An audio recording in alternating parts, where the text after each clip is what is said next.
Black History Month, we're going to read one other book about a famous African American of note.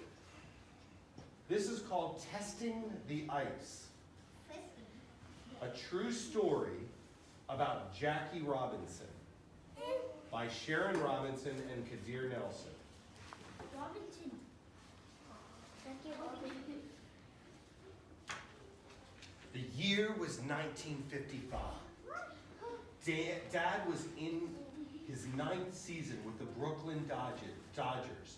And for the 3rd time in 4 years, they faced the New York Yankees in the World Series. When my father stole home in the first game, Yogi Berra, the Yankee catcher, screamed, "He's out!" The umpire, however, shouted, "He's safe!" It took 7 games, but the Brooklyn Dodgers finally beat the New York Yankees. Oh, how we celebrated. Is he married? Earlier that same year, my family moved from Queens in New York City to Cascade Road in Stamford, Connecticut. Our new house sat in the middle of 6 acres on a narrow, twisted road named for the waterfall at the end of it. The best part, according to my father, was the woods on the sides of the house, which screened us from passing cars and curious strangers. Curious. But my brothers, Jackie Jr. and Dave and me, for us, the best parts were our new friends, Candy, Willie, and Christy, and the lake that ran from our yard to our neighbor's yard a whole quarter mile away. We spent our first summer playing by the lake. We had picnics and swam, and we rowed our boats. But no matter how much we begged, my dad would never come into the water. How our friends loved playing inside our house. Our playroom had a pool table, a soda fountain, and a huge gray boulder that was built into the wall. And while we took all of it for granted, our friends made a big fuss over Daddy's trophy room. They stared adoringly at his plaques, his silver bat, his signed baseballs, and Dad's bronze college football cleat. And they asked him questions in ways we never thought to ask. Then, one rainy Saturday morning, over a game of Monopoly, they got Dad talking about his historic entry into Major League Baseball. Baseball, like most of America, was segregated, Dad began. Major League Baseball was for whites only. Black and brown-skinned players had to play in the Negro Leagues. Some of the greatest baseball players were not white. They were denied entry into the major leagues just because of the color of their skin. Finding food worth eating or a restaurant to serve us was a daily problem. In many places we played, there was no hotel that allowed blacks. That was just the way things were in 1945, and no one expected them to change.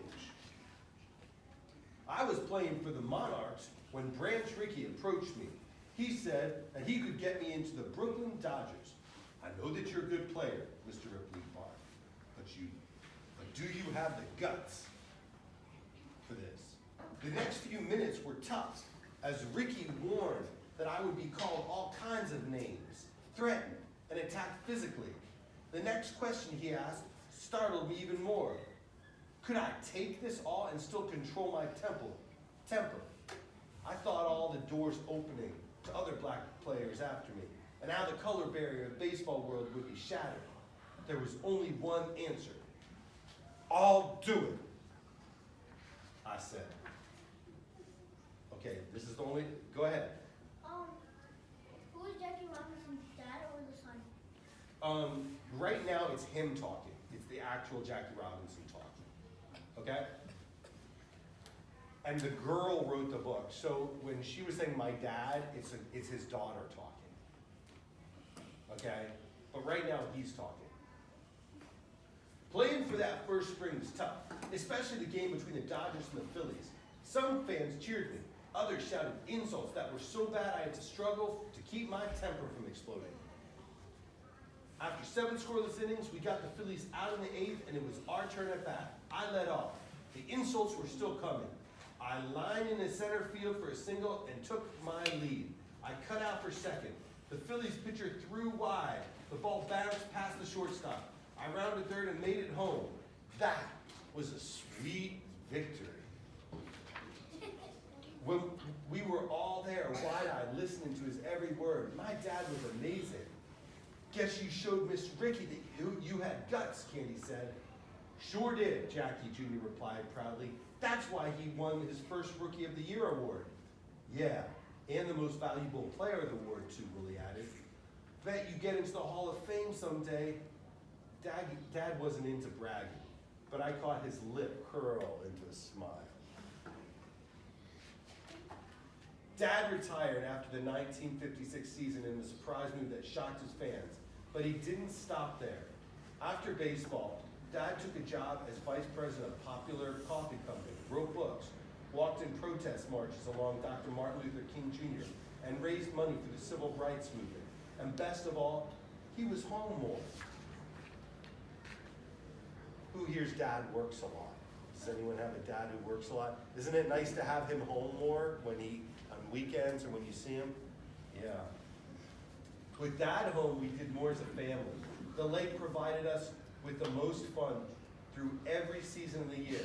In the spring, we watched frog eggs hatch into tadpoles. We fished, rowed the boats to sandbanks, and captured turtles napping in the sun. But Dad stayed dry on the shoreline.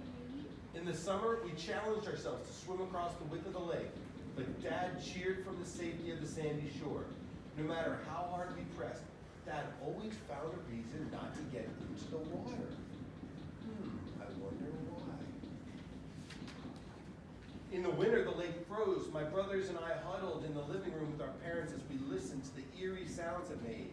It howled and moaned throughout the night. As the ice thickened, the sounds deepened. We waited nearly a week before popping the big question.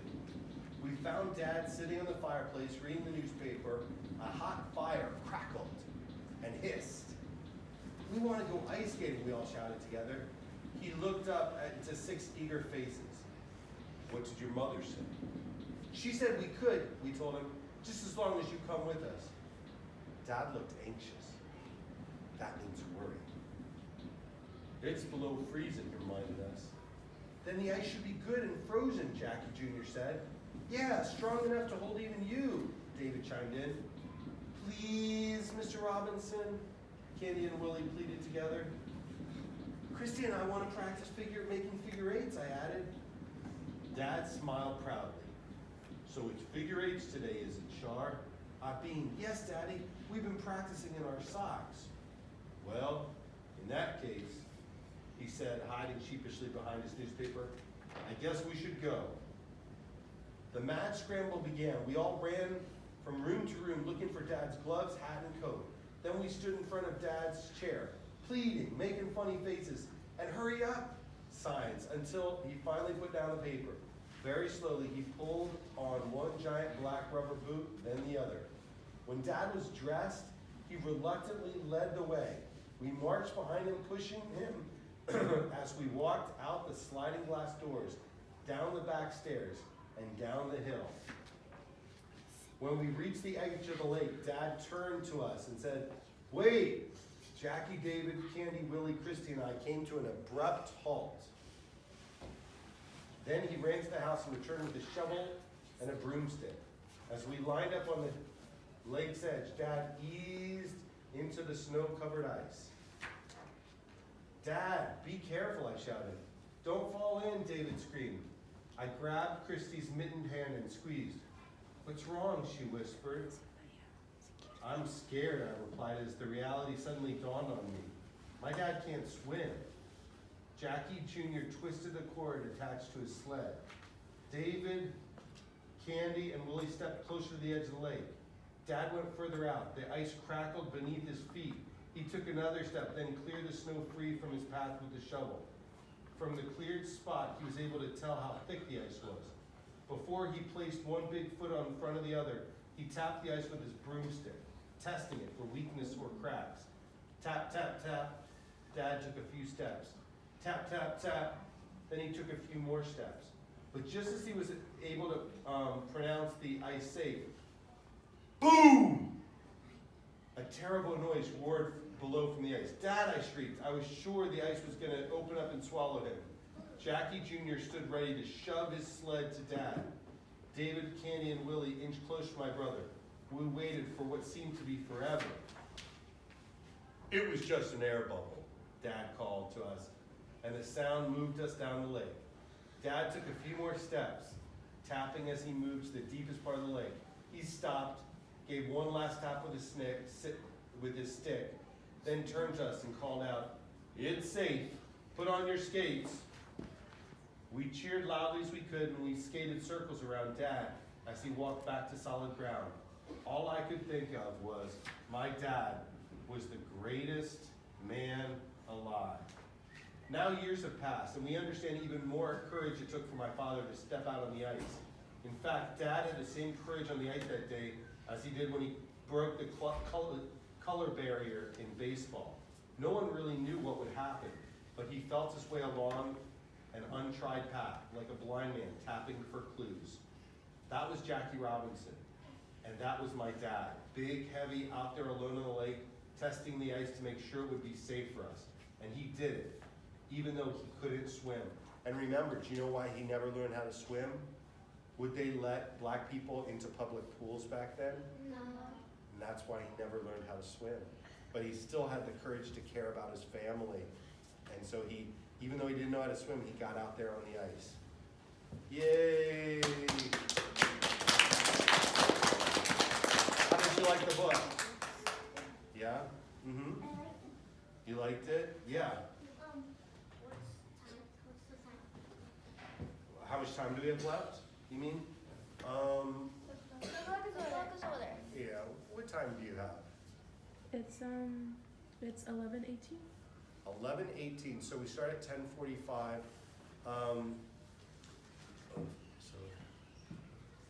So I have till about 7 minutes. Do you want to read another book or no? No. How about it? No. She says no. So raise your hand if you want to read another book. Raise your hand if you're kind of done. 1, 2. It's kind of halfway. We can call it a day. That's okay. Would you like me to come back some other time and read to you?